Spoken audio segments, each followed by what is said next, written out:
Hello दोस्तों, मैं शेखर शर्मा आपके अपने यूट्यूब चैनल रेनबो क्लास में आपका स्वागत करता हूं। आज हम देखेंगे टॉप 20 प्रश्न। जैसा कि आप सभी को पता है कि टॉप 20 सीरीज चल रही है, जिसमें कि मैथ के मैं आपको प्रश्नों का रिवीजन कराता हूं। आज मैंने और ही बढ़िया प्रश्न लिए हैं जो कि एसएससी सीजीएल और सीपीओ, ठीक है ना, सीपीए और सीजीएल के प्रश्न हैं। बढ़िया प्रश्न लिए आज मैंने आपके लिए। देखेंगे जैसा पहला प्रश्न देखेंगे आप। ये देखो, पहला प्रश्न आपसे कह रहा है कि एक ट्रक किसी निश्चित गति से 384 किलोमीटर की, भाई एक ट्रक किसी निश्चित गति से 384 किलोमीटर की दूरी तय करता है। अब देखो, उसकी गति एक निश्चित बताई है प्रश्न में, जैसा कि आप देख पा रहे हैं कि उसकी गति निश्चित है, तय करता है यदि गति को 16 किलोमीटर प्रति घंटा कम कर दिया जाता है। अब एक बार बताओ कि जैसे ही उसकी चाल को वो कम करेगा तो उसका समय ज्यादा लगेगा, जैसा कि आपको प्रश्न में बताया। तो उसी दूरी को तय करने में उसे 2 घंटे अधिक लगेंगे। अब देखो, जब भी ऐसा प्रश्न आए कि गति को कम किया जाए तो समय अधिक लग जाए या गति को बढ़ाया जाए तो समय कम लग जाए, तो आपको करना क्या है, ऐसे प्रश्न में हमेशा एक बात ध्यान रखनी है कि 2 घंटे अधिक लगेंगे। तो ऐसे प्रश्न को अगर वो आपसे ये भी कहता है ना कि 15 मिनट कम लगेंगे या 15 मिनट ज्यादा लगेंगे, तो हमेशा प्रश्न को 1 घंटे पे कवर कर लेना, क्योंकि किसी भी संख्या के फैक्टर लगातार करने आसान रहते हैं। तो इसीलिए क्या करना है, ऐसे प्रश्न में हमेशा प्रश्न के फैक्टर लगातार लेने हैं, यानी कि 1 के अंतर पे। अब बताओ कि अगर ये दूरी 384 किलोमीटर ना हो के, भाई आपको बताया कि ये दूरी 384 किलोमीटर है, मैं आपसे कह रहा हूं कि अगर ये दूरी 384 किलोमीटर ना हो के 2 का भाग करके मैं ऐसे कह देता कि ये दूरी होती, भाई 2 एकम 2 और 2 नाम 18 और 2 दूनी 4। अगर ये 192 किलोमीटर होती, अगर ये दूरी 192 किलोमीटर होती तो जो 2 घंटे अधिक लग रहे थे 1 घंटा अधिक लगता। भाई दूरी को आधा करने पे भाई 2 घंटे ज्यादा है 384 पे, तो मैं कह सकता हूं कि दूरी को आधा कर देंगे तो 1 घंटे ज्यादा लगेगा। तो अगर 192 किलोमीटर की दूरी होती तो समय में अंतर 1 का होता। तो आपको क्या करना है कि जो चाल में परिवर्तन हो, बढ़ाई या घटाई गई हो, उसका भी भाग कर देना। अगर मैं 16 का भाग करता हूं तो 16 एकम 16 और 16 दूनी 32, ये कट जाएगा 12 बार। और 12 के ऐसे गुणनखंड लेने जिनका अंतर 1 का हो, जिनका अंतर कितने का हो, 1 का। और अगर 1 के अंतर पे देख रहे हैं तो इसके फैक्टर बनेंगे 3 गुणा 4, यानी कि जो उस व्यक्ति की, यानी जो ट्रक की चाल थी उनका अनुपात आ गया कि जो चाल रहेगी वो 3:4 में रहेगी। और अगर 3:4 में रहेगी तो बस गुणा कर दो, 16 तिया 48, यानी कि एक तो चाल है उसकी 48 किलोमीटर प्रति घंटा और एक चाल है 16 गुणा 4 कितना 64 किलोमीटर प्रति घंटा। अभी आपको यहां से पता चलेगी कि इसका राइट आंसर क्या है। देखो, उसने कहा था कि यदि उसकी गति को 16 किलोमीटर प्रति घंटा कम कर दिया जाए, इसका मतलब वास्तव में उसकी चाल ज्यादा थी। अब वास्तव में उसकी चाल कितनी है, 64 किलोमीटर प्रति घंटा। अब 64 किलोमीटर प्रति घंटा चाल है, तो आपसे पूछ रहा है कि उस चाल का 75% क्या होगा, उस चाल का 75% क्या होगा। 75% का मतलब वही 3/4। भाई 75% मतलब 75/100 बनती, संख्या को काटते 25 तिया 75, 25 चौका 100, 4 से काटेंगे 16 बार और 16 तिया 48। इसका मतलब उसकी चाल कितनी है, 48 किलोमीटर प्रति घंटा, जो क्या है आपका आंसर है। देखो, पहला ऑप्शन आपको 64 मिला है, जो आंसर नहीं है। उसने कहा है कि उस चाल का 75% क्या होगा, तो उस चाल का 75% 48 किलोमीटर प्रति घंटा चाल बनेगी। और भाई क्वेश्चन की पीपीटी या जो सॉल्यूशन की पीडीएफ प्राप्त करने के लिए आप टेलीग्राम ग्रुप से ज्वाइन हो जाना, वहां से आपको सारे प्रश्न जल्दी से मिल जाते हैं। और उसका ये फायदा रहता है कि अगर आपको वीडियो नहीं करनी है तो आप वहां से प्रश्न को डाउनलोड करके खुद से सॉल्यूशन कर सकते हैं। यदि कोई प्रश्न ना हो तो उसका सॉल्यूशन आप वीडियो में देख लें। तो 48 किलोमीटर प्रति घंटा क्या आ गई, इसकी चाल आ गई। देखो, अगला प्रश्न करेंगे एक बार खुद से, अगले प्रश्न को करने की कोशिश। देखो, अगला प्रश्न कह रहा है यदि कोई ट्रेन 60 किलोमीटर प्रति घंटा की गति से चलती है तो अपने गंतव्य पर 15 मिनट, गंतव्य का मतलब है जहां उसका लास्ट स्टार्टिंग अंतिम पॉइंट है, तो अपने गंतव्य पर 15 मिनट की देरी से पहुंचती है। यदि वह 80 किलोमीटर प्रति घंटा की चाल से चलती है तो 7 मिनट देरी से पहुंचती है। देखो, दोनों कंडीशन में देरी हो रही है। उसने क्या किया, चाल बढ़ा दी अपने समय पर पहुंचने के लिए, पर हुआ क्या, फिर भी वो देरी से पहुंची। तो आपसे पूछ रहा है ट्रेन को अपनी यात्रा पूरा करने का सही समय क्या था। तो देखो, पहला काम है ऐसे प्रश्न में हमेशा दूरी निकालनी है, ऐसे प्रश्न में हमेशा दूरी निकालेंगे। तो निकालते हैं। दूरी बराबर रहता है चाल गुणा समय, दूरी बराबर चाल गुणा समय। अब देखो हमारे पास चाल तो 2 है और समय भी 2 है, तो जब भी ऐसा प्रश्न आए कि चाल का अंतर दिया हो, भाई हमें समय का अंतर ही तो दिया, देरी से पहुंचे या पहले पहुंचे, तो करना क्या है ऐसे प्रश्न में, हमेशा लगाना है दोनों चालों की गुणा, दोनों चालों की गुणा बटे दोनों चालों का अंतर, S1 माइनस S2। इसमें कोई दिक्कत नहीं है, बड़ी में से छोटी घटानी है, और गुणा समय, समय का मतलब समय का अंतर, गुणा समय मतलब समय का अंतर। अब देखो दोनों चाल कितनी कितनी है, तो एक चाल तो है आपके पास 60 किलोमीटर प्रति घंटा और दूसरी चाल है आपकी 80 किलोमीटर प्रति घंटा। दोनों चालों का अंतर कितना आ गया, 60 और 80 का अंतर है 20 का। समय का अंतर देखो, एक बार तो 15 मिनट की देरी है और दोबारा में 7 मिनट की देरी है, तो 15 दोनों बारी देरी हुई है, तो 15 में से 7 घटा दो। अगर 15 में से 7 घटा रहे हैं तो आया कितना, तो आप ये कह रहे हैं 15 में से 7 घटा के आ जाएगा 8, और 8 बटे कितना आ जाएगा, ये देखो मिनट है, मिनट से घंटा बनाने के लिए 60 का भाग हो जाएगा, इस वाले 60 से ये 60 गया, 20 से काटेंगे 20 से 4 बार गया, 8 चौक 32। इसका मतलब उसकी जो सही समय है, वो सही दूरी है, वो कितनी है 32 किलोमीटर। यानी कि आपको जो दूरी तय करनी थी, कभी कभार प्रश्न में आपसे ये पूछ लेता है कि उसकी दूरी कितनी है, तो आगे आपकी 32 किलोमीटर। अगर दूरी 32 किलोमीटर है तो इस प्रश्न में आपसे पूछा गया था कि उसका सही समय क्या है, तो आप एक बार बताएं कि समय निकालने के लिए क्या हम ये लगा सकते हैं, समय बराबर दूरी बटे चाल। भाई समय बराबर दूरी बटे चाल, दूरी कितनी है, तो आप ये कह सकते हैं दूरी है 32 किलोमीटर।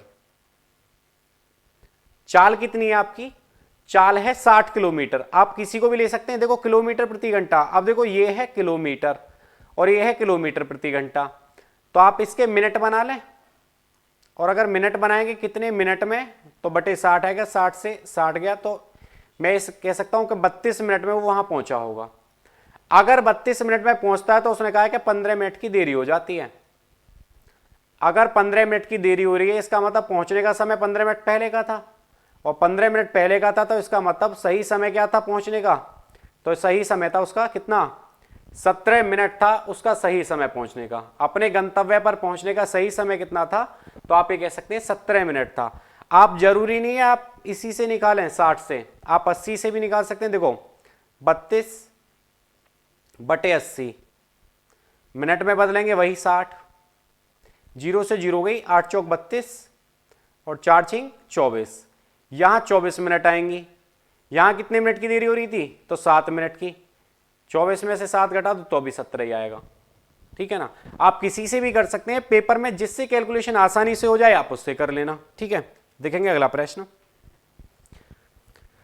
ये कह रहा है कि एक बेईमान व्यापारी, देखो बढ़िया प्रश्न है, फिलहाल पेपरों में आ रहे हैं इसीलिए इंपॉर्टेंट है। ये वाला टाइप शायद ही कोई पेपर हो जिसमें वो नहीं आता हो, तो इसीलिए इंपॉर्टेंट टाइप है। इस प्रश्न को आप रट के ले जाना, यहां से प्रश्न आएगा ही आएगा। ये कह रहा है एक बेईमान व्यापारी 250 ग्राम के बजाय 200 ग्राम के गलत वजन का उपयोग करता है। इसका मतलब उसे देना कितना था, तो उसने देना था 250 ग्राम। अब उसने बेईमानी करी और बेईमानी करते समय उसने दिया कितना, 200 ग्राम। तो आप ये कह सकते हैं कि उसने कितने ग्राम की बेईमानी कर ली है, तो आप ये कह सकते हैं उसने 50 ग्राम की बेईमानी करी है। और 50 ग्राम की बेईमानी आप याद रखना कि जो सामान दुकान से जाता है उस पर बेईमानी होती है, ना कि ऐसा है कि जितना हमने खरीदा उस पर नहीं होगी। जो सामान दुकान से जाएगा, तो आप ये कह सकते हैं बेईमानी, जब 250 ग्राम की जगह उसने 200 ग्राम तोला होगा, तो दुकान से गया तो 200 ग्राम ही होगा। तो आप ये कह सकते हैं 50 ग्राम की बेईमानी कितने पे, 200 ग्राम पे, और गुणा कितना, 100। क्योंकि 200 ग्राम पे इसलिए है क्योंकि ये हमारी मात्रा है। 50 से काटेंगे 5 चौक 20, 4 बार, और 4 से काटेंगे कितनी बार, 25 बार। 4 से कितनी बार, 25 बार। तो यानी कि उसका जो लाभ प्रतिशत है वो कितना है, 25%। लाभ कितना है, 25%। कभी कभार ये पूछ लेता है कि 1 किलोग्राम पर कितनी बेईमानी करेगा, तो यहीं से 200 ग्राम से कंपेयर करके चलनी है। ठीक है ना, बेईमानी बटे तोल, ऊपर बेईमानी कितने ग्राम की है, उसने दुकान से दिया कितना, वहां से कंपेयर करनी है। इसी तरीके के आगे भी प्रश्न है जिन्हें देखेंगे। देखो अगला प्रश्न करेंगे एक बार खुद से। किस चैप्टर का प्रश्न है, तो ये लाभ हानि का है। ये कह रहा है एक डीलर ने अपनी वस्तु का मूल्य उसके क्रय मूल्य से 45% अधिक अंकित किया और 20% की छूट देकर उसे बेच दिया, तो उसका लाभ प्रतिशत कितना है। तो देखो इस प्रश्न को करने के तो 2-3 तरीके हैं, आप जिस तरीके से चाहें उस तरीके से कर सकते हैं, जिस तरीके से चाहें उस तरीके से, क्योंकि आंसर तो सभी से आने वाला है। देखो ये कह रहा है 45% अधिक अंकित किया, तो मुझे एक बार बताओ कि उसने 45% ज्यादा अंकित कर दिया, प्लस 45 कर दिया होगा। अब उसने क्या किया, 20% का बट्टा दे दिया, तो -20% कर दिया। अब जब प्लस माइनस हुआ तो आप ये कह सकते हैं 45 गुणा 20/100। अब मुझे एक बार बताओ कि 45 में से अगर मैं 20 घटा रहा हूं तो क्या प्लस के 25 बचेंगे। अब प्लस के 25 बचने के बाद ये 2 ऑप्शन तो कट ही गए, क्योंकि अभी माइनस में तो ये संख्या भी बाकी है। 20 पंजे 100, 5 से काटेंगे 5 नाम 45, तो माइनस के 9 और बच गए, और 25 में से 9 गया, कितना आ गया 16%। तो उसका लाभ कितना है, तो उसका लाभ 16% का है। तो उसका लाभ कितना है, तो उसका लाभ 16% का है। मैंने क्या है, इसमें सदाबहार लगाया। सदाबहार बताता है कि plus A minus B plus minus minus A into B बटे 100, ए इंटू बी बटे 100, plus A minus B plus minus minus आएगा ए बी बटे 100। बस ये फॉर्मूला लगाना है। ये जब है जब अंकित मूल्य को ज्यादा रख दिया जाए और उस पर बट्टा दे दिया जाए और आपसे पूछ ले कि उसका लाभ प्रतिशत कितना है, हानि प्रतिशत कितनी है। अगर वैल्यू माइनस में बचेगी तो हानि होगी, और अगर वैल्यू प्लस में बचेगी तो उसका लाभ प्रतिशत हुआ होगा। देखो अगला प्रश्न 5वां देखेंगे। 5वां प्रश्न करेंगे, खुद से करने की कोशिश करेंगे एक बार 5वें प्रश्न को। और भाई वीडियो में कोई बात समझ में ना आए तो कमेंट बॉक्स में जरूर लिखें, और अगर वीडियो बढ़िया से समझ में आ रही है तो वीडियो को शेयर जरूर करते रहें। एक व्यक्ति धारा की विपरीत दिशा में 15 किलोमीटर और धारा की दिशा में 18 किलोमीटर नौकायन करता है। हर बार उसे 3 घंटे का समय लगता है, तो धारा की चाल कितनी है। जब आपसे धारा की चाल पूछिए कि धारा की चाल कितनी है, तो देखो जब धारा की चाल पूछ रहा है तो आप ये कह सकते हैं धारा की चाल, जब वो धारा की विपरीत दिशा में जाएगा तो उस कंडीशन में चाल घट जानी है। मैं कह सकता हूं नाव माइनस धारा हुई होगी, क्योंकि विपरीत चलते समय चालें घट जाती हैं। क्यों घट जाती हैं, जैसे आप जब रनिंग करते हैं और सामने से हवा चलती है तो हवा आपका विरोध कर रही होती है उस समय, तो उस समय क्या है, चाल घट जाती है। और जब आप हवा के साथ चलते हैं तो आपकी चाल बढ़ जाती है। तो इसी तरह से यहां है, जब आप पानी में धारा के साथ चलेंगे तो धारा और आपकी चाल जुड़ जाएगी। तो मैंने वही कहा कि जब विपरीत चले तो चाल घट गई। विपरीत दिशा में कितना, 15 किलोमीटर जाने में 3 घंटे लगाए उसने, और 15 किलोमीटर 3 घंटे में गया, इसका मतलब उसकी चाल कितनी है, 5 किलोमीटर प्रति घंटा है। उसकी चाल कितनी है, 5 किलोमीटर प्रति घंटा है। अब जब वो धारा की दिशा में चलेगा 18 किलोमीटर, तो भी उसने 3 घंटे लिए। इसका मतलब यहां चाल कितनी है, तो उसकी चाल होगी 3 6 18, 6 किलोमीटर प्रति घंटा। अब आपसे पूछ रहा है धारा का वेग कितना है। देखो धारा का वेग निकालना है तो एक बात क्लियर है कि मैं नीचे वाली संख्या में से अगर मैं ऊपर वाली घटा देता हूं तो घटाते समय घट जाएगा। यहां क्या बचेगा, 2y, और इसमें से इसे घटाएंगे 1, तो y की वैल्यू कितनी, 1/2 किलोमीटर प्रति घंटा। आप इसे ऐसे भी लिख सकते हैं 0.5 किलोमीटर प्रति घंटा, 0.5 किलोमीटर प्रति घंटा। धारा का वेग पूछा जाए मतलब घटा के आधा करना है, और अगर नाव का वेग पूछा जाए या नाविक या स्टीमर का वेग पूछा जाए तो जोड़ के आधा करना है। तो कौन सा आंसर आ गया इसमें, ए ऑप्शन आ गया है, जो क्या है आपका आंसर है। देखो अगला प्रश्न करेंगे, अगले प्रश्न को। 6ठा प्रश्न बढ़िया प्रश्न है। एक रहा है 70 रुपए प्रति किलोग्राम वाले चावलों को एक बैग में 2 अलग अलग प्रकार के चावल मिलाए गए हैं, जिसमें पहले प्रकार के जो चावल हैं वो 60 किलोग्राम है, पहले प्रकार के चावल हैं 60 रुपए प्रति किलोग्राम वाले, यानी कि पहले चावलों का मूल्य है 60 रुपए प्रति किलोग्राम और इनकी मात्रा कितनी है, 8 किलोग्राम। दूसरे प्रकार के मिलाए गए मानो x किलोग्राम, जिनकी मात्रा कितनी है, 4 किलोग्राम, और इन्हें मिलाकर जो बेचा गया है वो बेचा गया है 70 रुपए प्रति किलोग्राम। अब मुझे एक बार बताओ कि जब ये मिलाए जाएंगे तो मैं इसे थोड़ा सा अनुपात से भी कर सकता हूं भाई। अगर ये 8 और 4 मिलाएगा इसका मतलब ये 2:1 के अनुपात में मिलाएंगे, तो इसका मतलब यहां ये कितने बन गए होंगे भाई, 2 और 1 मिलकर 3 बन गए होंगे। मुझे बताओ 60 के हिसाब से अगर 2 किलोग्राम आपके पास चावल हो तो कितने के हो जाएंगे, 120 के। और 70 के हिसाब से आपके पास 3 किलोग्राम चावल हो तो 7 के 21 कितने के, 210 के। अब मुझे बताओ 120 में कितना जोड़ दें कि 210 हो जाए, तो आप ये कह सकते हैं 210 में से 120 घटा दो तो कितने आ गए, 90। और 90 की मात्रा कितनी है, 1 किलोग्राम। तो आपसे ये पूछ रहा है कि उसकी मात्रा कितनी है, दूसरे प्रकार के चावल कितने होंगे, तो वो उनका मूल्य बनेगा 90 रुपए प्रति किलोग्राम। कौन सा ऑप्शन आ जाएगा, ऑप्शन नंबर डी आ जाएगा। देखो अनुपात में बनाया तो हो गया। प्रश्न को अगर आप बड़ी कैलकुलेशन से करेंगे 6 8 48 इस तरीके से भी हो जाएगा।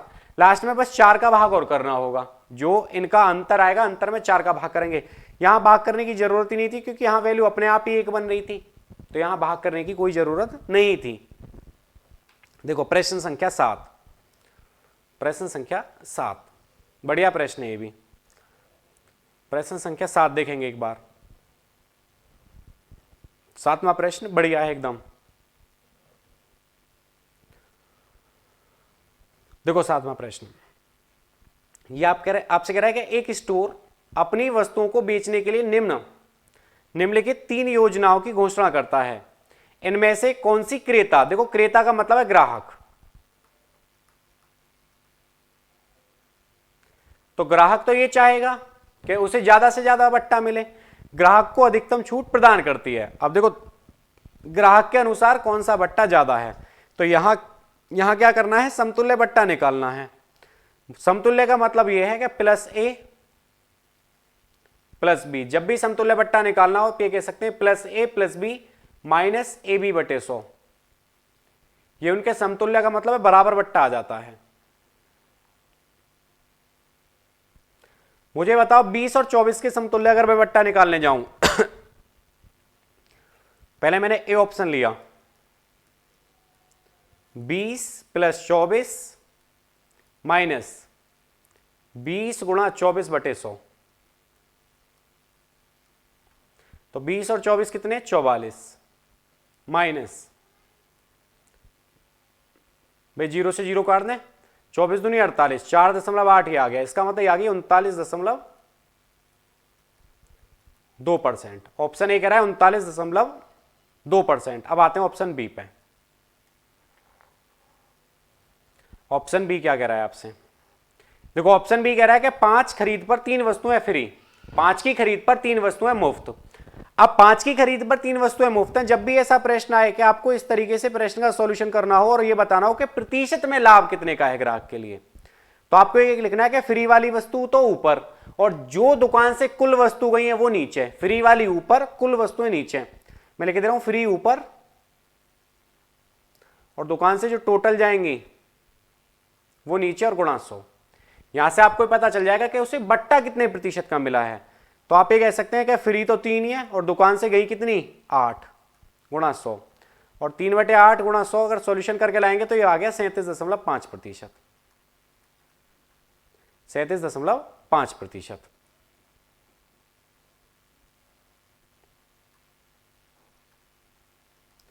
अब आते हैं अगली लाइन पे, यानी कि ऑप्शन नंबर सी पे। ये भी यही है, 7 वस्तु फ्री वाली हो गई, दुकान से गई कितनी, 20 गुणा 100, यानी कि 20 पंजे 100। इसका मतलब यहां जो बट्टा मिल रहा है 35%। अब देखो ग्राहक तो ये चाहता है उसे बट्टा ज्यादा से ज्यादा मिले, तो अगर आपसे ये पूछ ले दुकानदार के अनुसार कौन सा बट्टा ज्यादा बेहतर है, तो ऑप्शन सी ज्यादा बेहतर है। और अगर ये पूछे ग्राहक के अनुसार, तो ग्राहक के अनुसार तो सबसे ज्यादा बट्टा कौन सा, 39.2% है।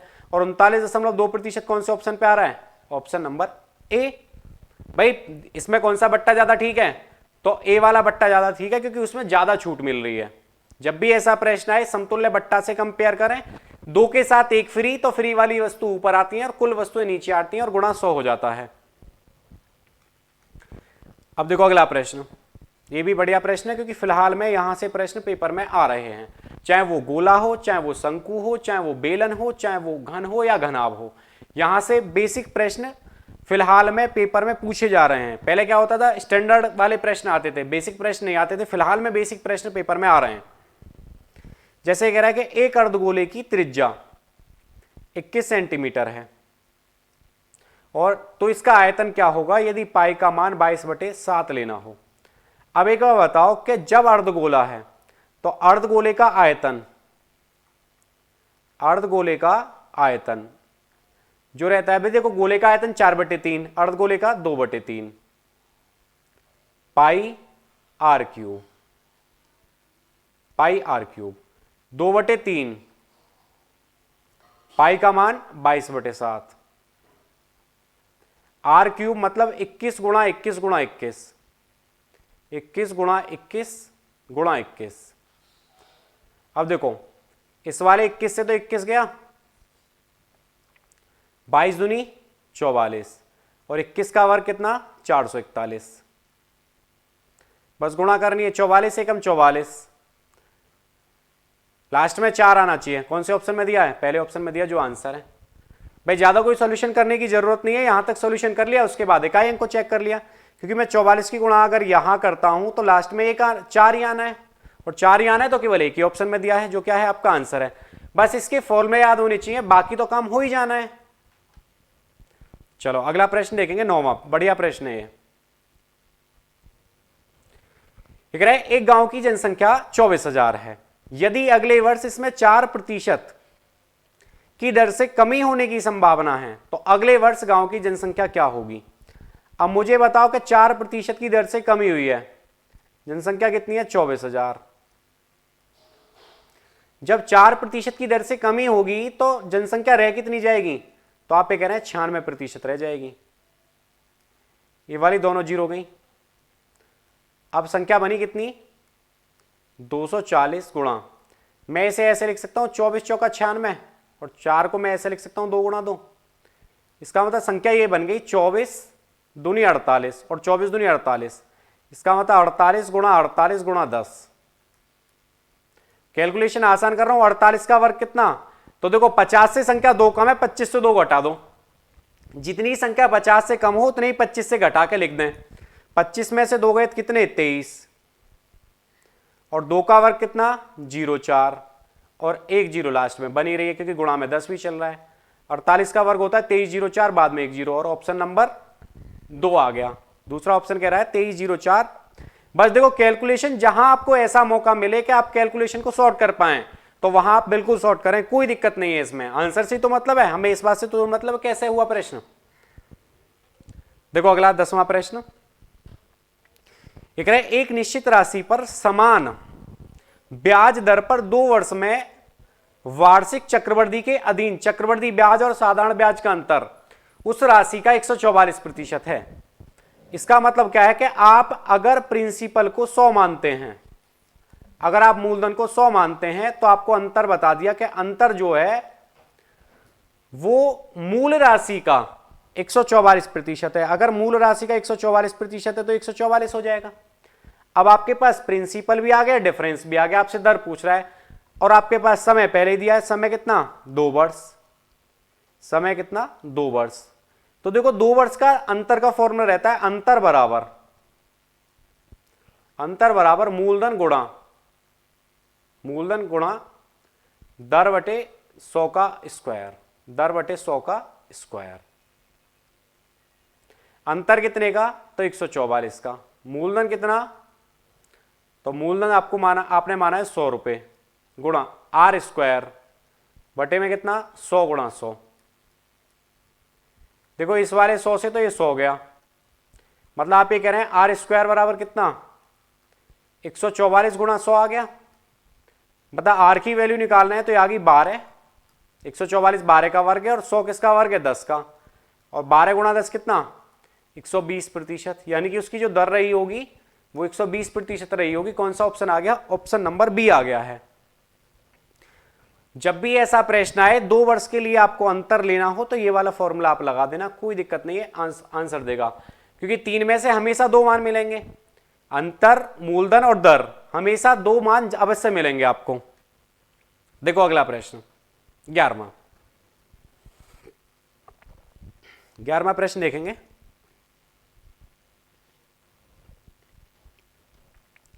ये कह रहा है यदि ब्याज 10% वार्षिक की चक्रवृद्धि ब्याज दर पर लगाया जाता है, जिसकी गणना वार्षिक चक्रवृद्धि आधार पर होती है, तो मूलधन 2 वर्ष में इतने रुपए हो जाता है, 2 वर्ष में 5324 रुपए का मिश्रधन हो जाएगा। तो वह धन कितना है, यानी कि आपसे मूलधन की बात कर रहा है कि मूलधन कितना था, जो कि 2 वर्ष में कितना हो गया है, 5324 हो गया है। अब एक बार बताओ कि अगर आपके पास मिश्रधन हो 5324, अगर 5324 मिश्रधन हो, मूलधन कभी भी निकालना हो, समय 2 वर्ष है तो 2 बार 100 लिख दो, समय 3 वर्ष होता तो 3 बार 100 लिखते। 10% की दर से वृद्धि है, चक्रवृद्धि ब्याज है तो वृद्धि होगी 110, 2 वर्ष है तो 110, इन वाली 2 जीरो से तो ये वाला 100 गया, 11 से काटेंगे, 11 चौक 44, बचे कितने 9, 92 हुआ, 11 अट्ठे 88 और 11 चौक 44, फिर काटेंगे 11 से, 11 चौक 44 और 11 चौक 44, इसका मतलब आंसर क्या आ गया, 44 के आगे 2 जीरो, 44 के आगे 2 जीरो। कौन सा ऑप्शन आ गया, ऑप्शन नंबर 4 आ गया है कि वह धन कितना होगा, तो वह धन 4400 रुपए रहे होंगे। करेंगे अगला प्रश्न, इसे तो आप कर देंगे क्योंकि सदाबहार से हो जाना है। उसने कहा 15% कमी 10% वृद्धि। अब एक बार बताओ 15% की तो कमी और इसी पे 10% की वृद्धि, तो अगला चिन्ह प्लस माइनस माइनस आएगा, 15 गुणा 10/100, 15 गुणा 10/100। अब देखो माइनस के कितने बच रहे हैं यहां, 5, क्योंकि अगर इन दोनों की कंपेयर करके लाता हूं -5, तो ये तो बात कंफर्म हुई कि उत्तर में कमी आनी है, तो वृद्धि वाले जो ऑप्शन लिखे उन्हें गलत कर दो भाई, ये गया और ये गया, इन दोनों में से एक आंसर है।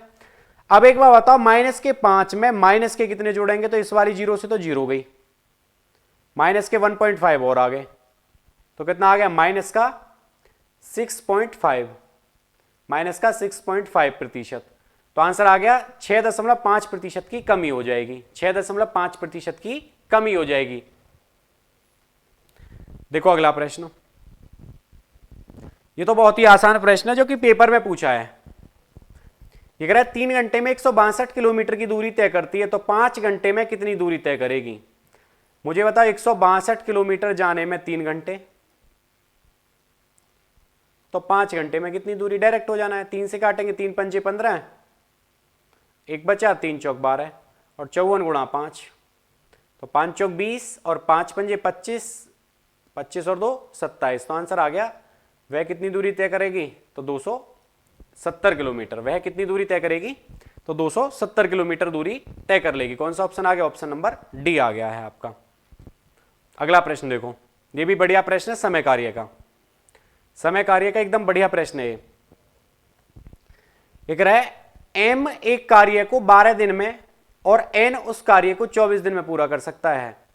जब एम 12 दिन में कर रहा है तो और एन 24 में कर रहा है, तो एन की क्षमता क्या एम से 2 गुनी है भाई। उसने कहा एम 12 दिन और एन 24 दिन, दोनों का एलसीएम कितना 24, 12 से काट रहे हैं 2 बार और 24 से काट रहे हैं 1 बार, 12 से काट रहे हैं 2 बार, 24 से काट रहे हैं 1 बार। वे एक साथ काम शुरू करते हैं, लेकिन काम पूरा होने से 6 दिन पहले एम काम छोड़ देता है, तो कुल कार्य को पूरा होने में कितने दिन लगेंगे। मुझे एक बार बताओ कि उसने पूछा कुल कार्य यानी कि पूरा कार्य होने में कितने दिन लगेंगे। अगर 6 दिन पहले एम ने काम छोड़ा तो इसका मतलब यह है लास्ट के 6 दिन तो एन ने ही काम किया है, और लास्ट के 6 दिन अगर एन काम कर रहा है तो मैं कह सकता हूं 24 माइनस एन की क्षमता 1 है तो 6 काम करेगा, इसका मतलब 18 काम तक तो दोनों साथ थे, और जब दोनों साथ थे उस समय कितना काम कर रहे थे वो 3 से काटेंगे 3 6 18, 6 दिन तो ये और 6 दिन वो अकेला काम करके गया, इसका मतलब कुल दिन कितने 12, इसका मतलब पूरा काम कितने दिन में हुआ 12 दिन में हुआ। इसका एक देखो दूसरा तरीका क्या है आसान, इससे ज्यादा आसान है वो थोड़ा सा देखो।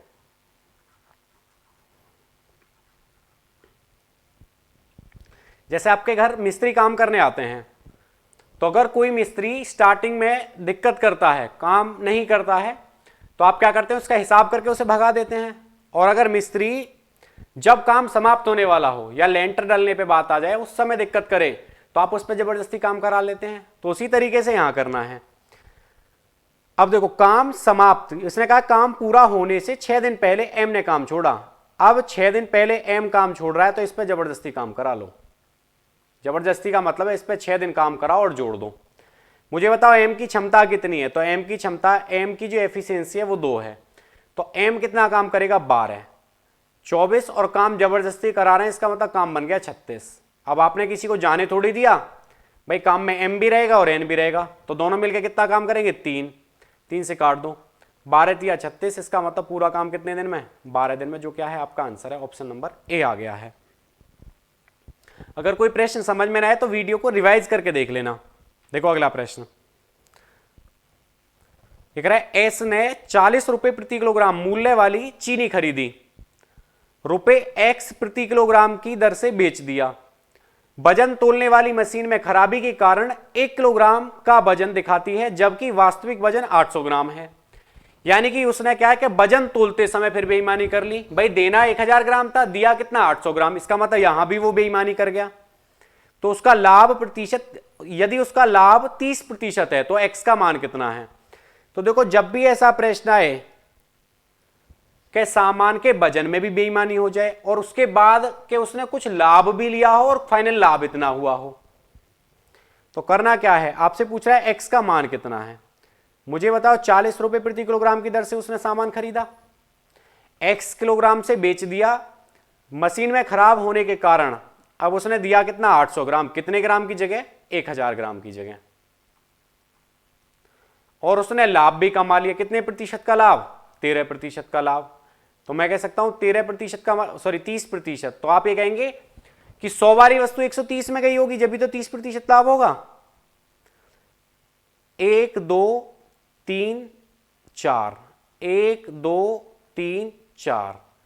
अब आपके पास संख्या बन गई 8 चौक 32 गुणा 13 और बटे कितना, तो बटे बन रहा है 10, 13 दूनी 26, लास्ट में 6 आना चाहिए, और 13 तिया 39, 39 और 2 41, आंसर आ गया 41.6 रुपए प्रति किलोग्राम। 41.6 रुपए प्रति किलोग्राम कौन सा ऑप्शन है, ऑप्शन नंबर 2 आ गया है, जो आपका क्या है आंसर है।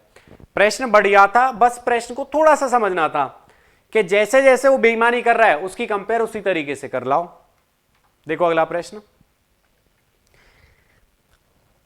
ये कह रहा है रानी एक निश्चित चाल से घर से स्कूल जाती है और 50 किलोमीटर प्रति घंटा की चाल से वापस आती है।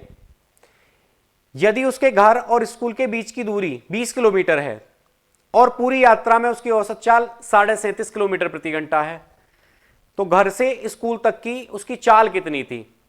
तो घर से उसकी स्कूल की चाल कितनी थी। मुझे एक बार बताओ, क्या उसने औसत चाल दी है। अब औसत चाल दी है तो प्रश्न तो वैसे भी हो जाना है। आपके पास एक चाल तो है 50, एक चाल है 37.5,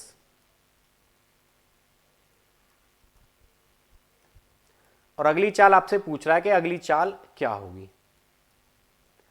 अब एक बार बताओ कि चाल दूरी क्या ऐसी रही होगी जो तीनों से कटेगी, दूरी क्या ऐसी रही होगी जो तीनों से कटेगी।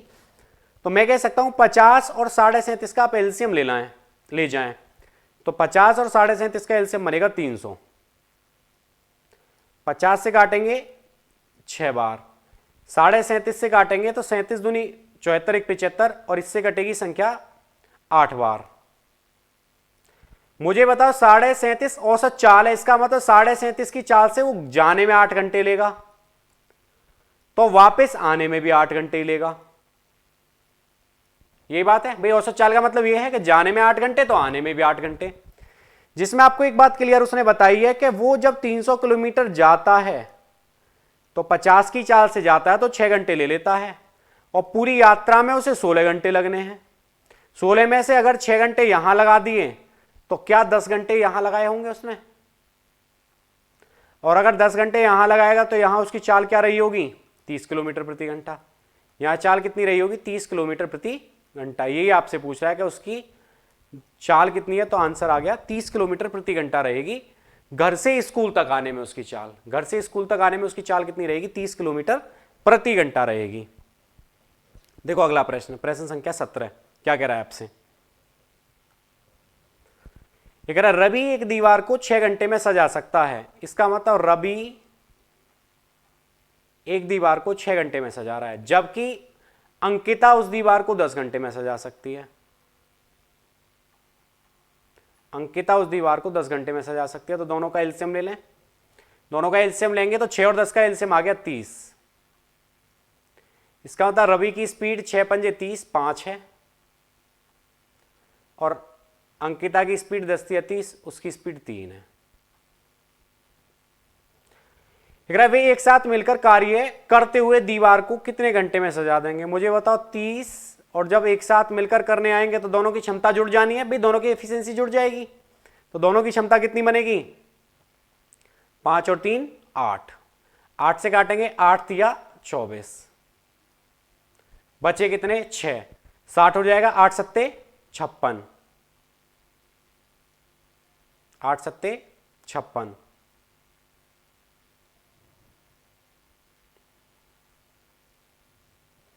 8 या 24, 8 सत्ते 56, 3.7 आ गया। 3.75 ये ऑप्शन दिया है। कौन सा ऑप्शन आ गया, ऑप्शन नंबर 3 आ गया है। कितना, 3.75, क्योंकि 4 बचेगा, 8 पंजे 40 हो जाएगा। अगला प्रश्न देखेंगे, ये भी थोड़ा सा बढ़िया है, इंपॉर्टेंट प्रश्न। एक बार खुद से करने की कोशिश करें, एक बार खुद से करने की कोशिश करेंगे कितना आ रहा है इसका आंसर।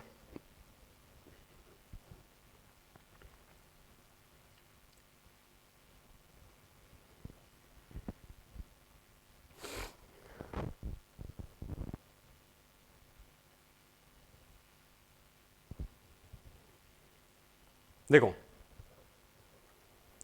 एक नाव धारा की विपरीत दिशा में 375 मीटर की दूरी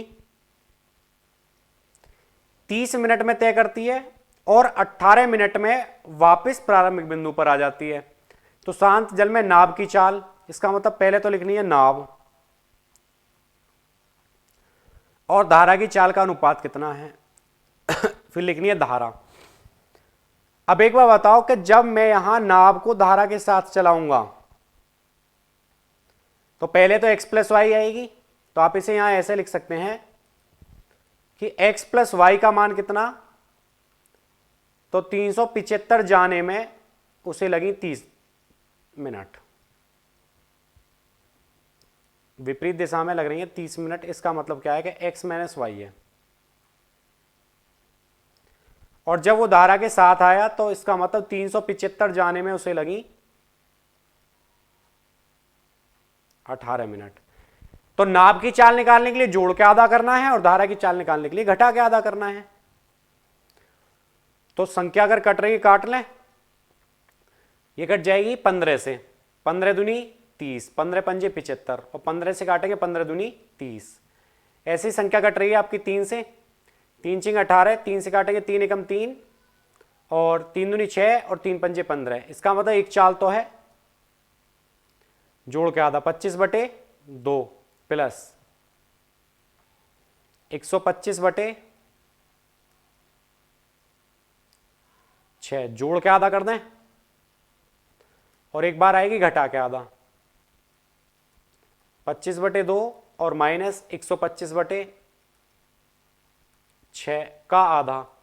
भाई ये 2 से तो 2 कट ही जाना है, इनका एलसीएम लेंगे कट जाएगी, तो 25 छिक्के 150 और 125 दूनी 250, या मैं कह सकता हूं एलसीएम 6 ले लेते हैं। अगर एलसीएम 6 लिया तो 25 या 75 तो ये बन गए, 125 ये हैं, एलसीएम यहां भी 6 आ गया, तो 25 या 75 और 125 ये हैं,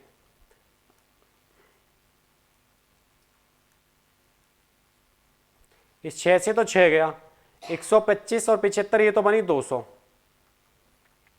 125 में से 75 गए तो ये बन गए 50, काट के लाए तो कितना बन गया 4:1। 4:1 कौन सा ऑप्शन आ गया, ऑप्शन नंबर सी आ गया, कि नाव की चाल और धारा की चाल का अनुपात कितना रहेगा 4:1। देखो पहले तो आपने निकाली x माइनस वाई क्योंकि विपरीत जा रही है, फिर निकाली आपने x प्लस वाई, और नाव की चाल निकालने के लिए जोड़ के आधा करते हैं और धारा की चाल निकालने के लिए घटा के आधा करते हैं, बस इन्हें। नाप की चाल जोड़ के आधा, धारा की चाल हमेशा घटा के आधा। करेंगे अगला प्रश्न। फिलहाल में कोई पेपर ऐसा नहीं है जहां यहां मध्यानुपाती तृतीयानुपाती से प्रश्न ना पूछे हों, इसीलिए एक बार करेंगे, खुद से करने की कोशिश करेंगे इसे।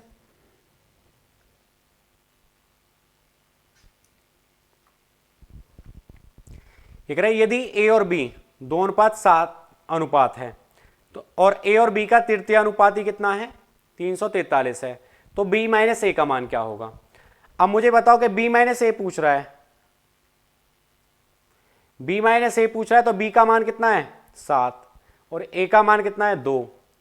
7 में से 2 गए, इसका मतलब उसका उत्तर 5 के गुणज में आना है, 5 के गुणज में आना है। 5 के गुणज में 126 नहीं है, 98 भी नहीं है और 49 नहीं है, इसका मतलब उत्तर 70 आएगा। अगर हम डायरेक्ट करना चाहते हैं तो इस तरीके से हो जाएगा, बाकी कैलकुलेशन करनी है, इस बात पे भी आते हैं। देखो उसने कहा ए और बी का तृतीयानुपाती, तृतीयानुपाती का फॉर्मूला है b² / a। तृतीयानुपाती कभी भी निकालना हो b² / a बराबर कितना दिया 343। b² का मतलब है दूसरी वाली संख्या, दूसरी वाली संख्या है 7, तो मैं इसे ऐसे कह सकता हूं 7x, क्योंकि x मान ले रहा हूं, क्योंकि x की वैल्यू आएगी जब भी तो पता चलेगा रियल है क्या।